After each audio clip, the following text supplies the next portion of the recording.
Right along, family. Here we go. A Catholic school. I think it was out there in Portland. A bunch of nonsense was going on. One of our young FBA brothers was on the school playground and called the N word by one of the fellow students out there. And he went home and told his parents. I believe the brother was only like about 7 to 10, and he went home and told his parents about the whole ordeal. So his FBA parents, being the good parents they were, came up to the school to see what all was going on, all the logistics to the matter. The school's principal, she complicit in racism, white supremacy as well. And right along with that young white supremacist in training that called our young FBA brother the N-word, because the school's principal tried to flip the narrative and say that it never happened, that the young brother was lying. She even went as far as to call the police on our young brother's parents, saying that she felt threatened. And, this is typically what them white supremacist Karens do, try to call the race soldiers up, say that they feel threatened as to create the environment for them race soldiers to come in and unjustly take black life, which is a bunch of nonsense. But she's now been fired, from up there.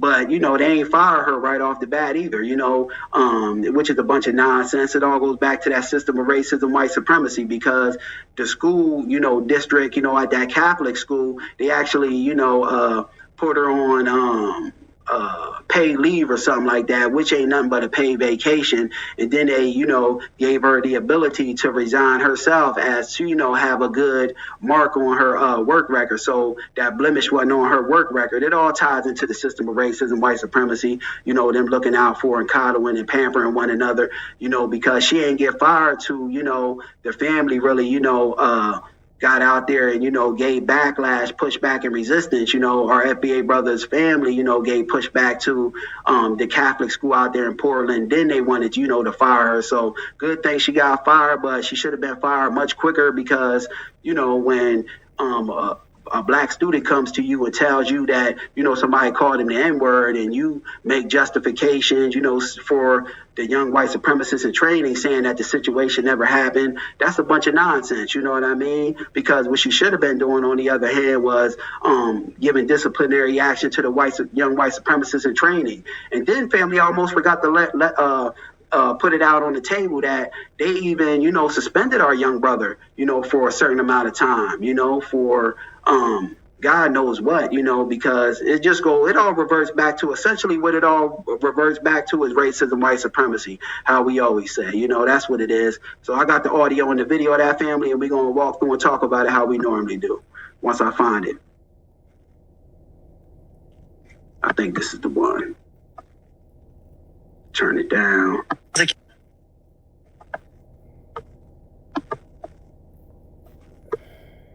Fair use. Fire for a heated confrontation with a family at a Northeast Portland Catholic school has been let go. The now former principal is accused of calling the police on the parents of a student who said that he was called a racial slur on the playground. Fox 12's Michaela. And the only reason that white supremacist Karen, called the police on our young FBA brothers' parents is because Armstrong has more. He was trying to create the environment so them race soldiers could come in and do what they do, create the environment for them to come in and unjustly, take black life, which is a bunch of nonsense. On that story. After weeks of controversy, the former principal was originally placed on leave following a tense conversation with a family here at the Madeline School. Now she says she's been fired. And if y'all remember, family, that's why, the Catholic school, we got to keep that in mind too. They were complicit, the Catholic church rather, they were complicit, but they all linked in. They all work in conjunction with one another. The Catholic school and the Catholic church, the Catholic church was complicit in slavery of our people as well. You know what I mean? So we got to keep our eyes on that aspect. That's why, I'm more in favor of if, black parents, with your black youth, I'm more in favor of that you homeschool the youth, because in a lot of these schools, I'm reporting on it all the time that young brothers and sisters is going to school being racially targeted by the students and the teachers alike, and then 9 times out of 10, the school district, when the parent does speak out about, their black youth being targeted. They try to, sweep it under the rug and work in conjunction, with the teachers, and they all work hand in hand in the system of racism, white supremacy. So it's better if, you got the resources at your disposal in my book to, homeschool your kids, because that way you're raising them up and teaching them, in the way in which you want them to go. And you could really teach your kids, real world things that could be applicable. Because a lot of the times, schools don't even teach you things that can be applicable in the real world, no way. But I digress. Let's get back into it.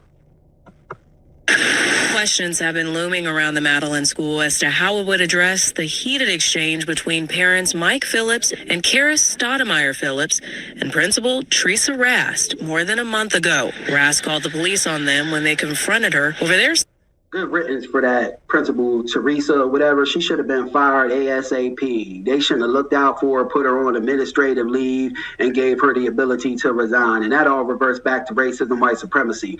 And I don't know if it's this particular video, but our young brother's father said, that's a bunch of nonsense, her calling the cops on them, because they came in there respectfully, and she done that, to create the environment to take black life. He said, because if it would have been like any other situation regarding black life, when, people, these white supremacists and these Karens call on black life, it results in, these race soldiers going there and unjustly taking black life. So he said, under the right set of circumstances, he knows in all actuality that could have been his last day, this Karen calling the police on him. And I agree, that's a bunch of nonsense. son allegedly being called a racial slur on the playground. Then their son was expelled days later. We spoke to the Phillips family last month. They even went as far as expelling our young FBA brother, when, I don't hear nowhere in no reports about them ever saying nothing to the young white supremacists in training that was, throwing around that N-word like that. Who told us they wanted Rast's dismissal and were hurt by what they experienced. We have been the victims here. We have been completely disrespected, completely dismissed, completely demoralized. And then we're the ones that are kicked out. However, one parent we spoke with Thursday who chose to remain anonymous says Rast made the best choice in a situation that escalated on school grounds. I think she took her primary responsibility of keeping the school a safe, comfortable environment for the kids as her first priority. And when that situation... Sure you do. You think that the principal, because you could tell clearly and obviously tell that this is a white woman, and sure she thinks that the white supremacist, Karen principal made the right decision, because, she benefits off the system of racism, white supremacy as well, so that's why she's in agreement, so she could miss me with that. Escalated, she felt kind of stuck. The public school teacher, Gerald Scrutchins, who lives near the school, says this should have been resolved by all involved. We are here for the children. So no matter what your disagreements are as adults, you need to come to an agreement for our children. Instead, Rast was put on leave for weeks. Then, according to her attorney, she was offered an opportunity to resign. She declined. Then, just the mere fact that she was offered the opportunity to resign, that all goes back to the system of racism, white supremacy, looking out for coddling and pampering their own. Because you could bet your last damn dollar that if this was a black teacher that, called a white kid out a cracker or, a Neanderthal, this, that, or the other, that black teacher would have been out there so fast it would have made all of our heads spin. But let's continue. She was fired, the parent said, after the controversy surrounding the incident. She wasn't surprised by the firing. I wasn't surprised, but I was sad because I feel like it was unfair to her. We reached out to Rast about her firing. She responded by saying she had been, quote, deeply betrayed by her priest and the archdiocese. We reached out to the archdiocese about the firing and received no response. Scrutchins says the archdiocese made the right decision, and he is optimistic that this is the next step to move forward. But hopefully they're actually trying to remedy a situation. Good written. She should have been fired, and she should have been fired much faster and not looked out for and coddled and pampered. So I don't feel sorry for that principal, no way. Now, our FBA brother and his parents, on the other hand, they should, file legal action against this school for them, putting a son, expelling a son when he was coming, he was the one being racially targeted and attacked. So they got a good hefty lawsuit on their hands, and I hope they pursue a lawsuit against this Catholic school. so-called Catholic school. And replace the principal that's going out with someone who can think better within a situation that is occurring in real time. But he says moving forward won't be easy. It's going to take a while, I think, for the entire community to heal. The young. Yeah, enough of that, family. I don't feel sorry for that principal in closing, and I hope, our brother's family, seeks legal action, to sue the pants off of this school for, their shenanigans. But let's continue, family. What else did I want to talk about?